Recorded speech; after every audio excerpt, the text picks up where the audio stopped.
So this week, the focus on our creating a more truly rich lifestyle, we're eating the most nutrient-dense food that we can find here in the local market that also doesn't create more waste.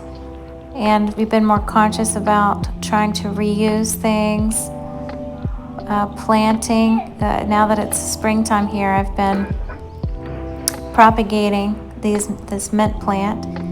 This parate here is multigrain flour mixed with buckwheat. Super delicious.